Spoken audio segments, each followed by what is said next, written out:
요즘 대한민국이 AI 분야에서 세계적인 리더가 되겠다고 정말 야심차게 나서고 있잖아요.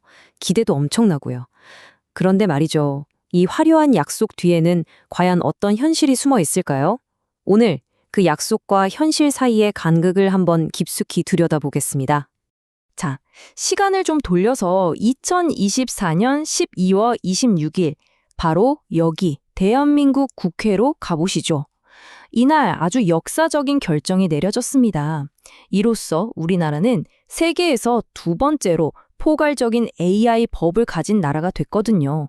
정말 중요한 순간이었죠. 98.48%. 와, 이 숫자 좀 보세요.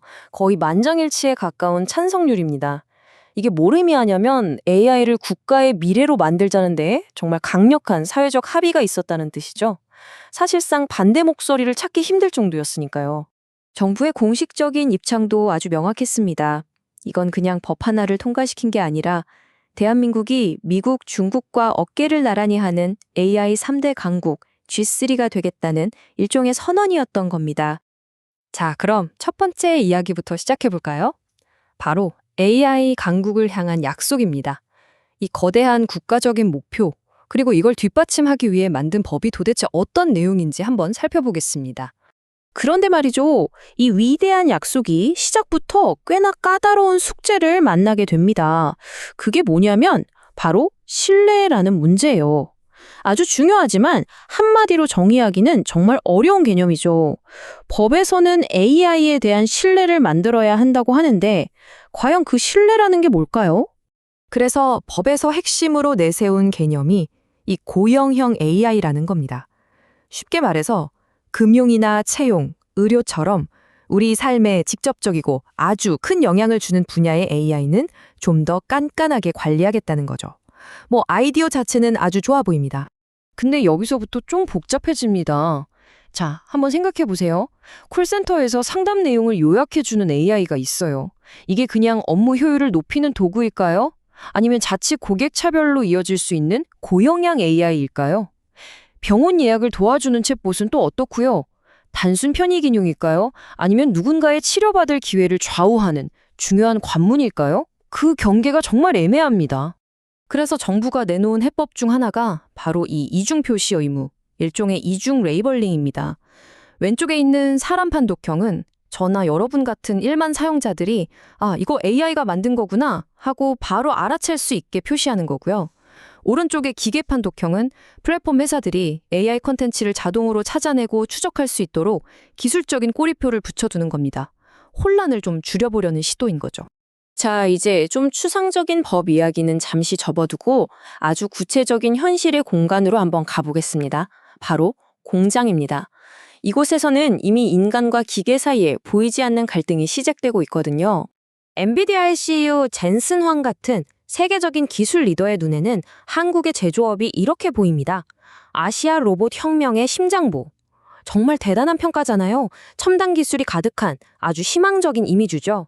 하지만 그 화려한 비전 바로 뒤에는 이런 냉정한 숫자들이 있습니다.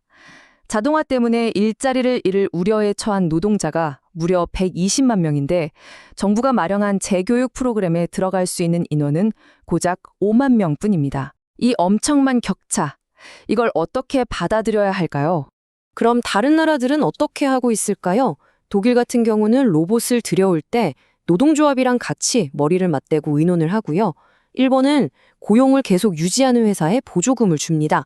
반면에 우리나라는 일단 기술 도입 속도부터 내자는 분위기가 강하고 그 과정에서 소외되는 사람들을 위한 안전장치는 상대적으로 좀 부족해 보이는 게 사실입니다. 이번에는 무대를 바꿔서 우리에게 아주 익숙한 기업들이죠. 네이버와 카카오의 이야기로 넘어가 보겠습니다. 이 거대 플랫폼 기업들 안에서는 지금 주주들의 이익과 수많은 사람들 사이에서 아슬아슬한 줄타기가 벌어지고 있어요. 최근에 이 두 회사가 선택과 집중이라는 이름 아래 돈이 될 만한 AI에 집중하겠다면서 몇몇 실험적인 서비스들을 접었습니다. 동영상 플랫폼이었던 카카오TV나 네이버의 일부 대화형 AI 서비스 같은 것들이요. 물론 명분은 경영 효율화였죠. 이런 결정을 윤리적인 잣대로 한번 따져보면 그림이 더 선명해집니다. 자, 정의의 관점에서 보면 이익은 주주에게 가고 플랫폼을 잃어버리는 손해는 창작자와 사용자가 보게 되죠. 피해를 주지 말아야 한다는 원칙을 보면 창작자들은 생계 기반을 잃는 피해를 입고요. 더 나아가서 이런 결정은 장기적인 혁신의 지속 가능성을 해칠 수도 있고 투명성 면에서도 의문이 남습니다. 결국 효율성이라는 멋진 말 뒤에 가려진 대가인 셈이죠. 결국 이 질문을 하지 않을 수가 없습니다. 기업이 AI로 돈을 벌기 위해서 방향을 틀 때 그 과정에서 발생하는 비용, 그 대가는 과연 누가 치르고 있는 걸까요? 자, 이제 마지막 장입니다. 지금까지 우리가 살펴본 법의 모호함, 공장의 충격, 그리고 플랫폼의 우선순위, 이 세 가지 이야기를 하나로 묶어주는 키워드가 있습니다. 바로 균형에 대한 질문입니다. 그러니까 진짜 어려운 문제는 기술 개발 그 자체가 아니라는 겁니다.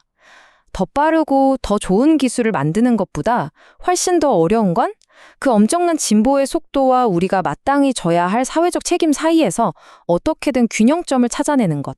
바로 그게 핵심 과제인 거죠. 소위 K-테크 하면 떠오르는 아주 세련되고 미래지향적인 이미지가 있잖아요. 하지만 오늘 우리가 함께 들여다본 현실은 어땠나요? 이 매끈하고 완벽해 보이는 표면 아래에는 아주 복잡하고 인간적인 고민들이 실타래처럼 얽혀 있었습니다. 마지막으로 이 질문을 던지면서 마무리하겠습니다. AI에 꼬리표를 붙이고 법을 만들고 전략을 발표한 이 모든 과정 끝에 우리가 정말로 얻은 것이 신뢰할 수 있는 AI일까요? 아니면 그저 책임은 당신들에게 있습니다라는 꼬리표만 넘겨받게 된 것은 아닐까요? 한 번쯤 깊이 생각해 볼 문제입니다.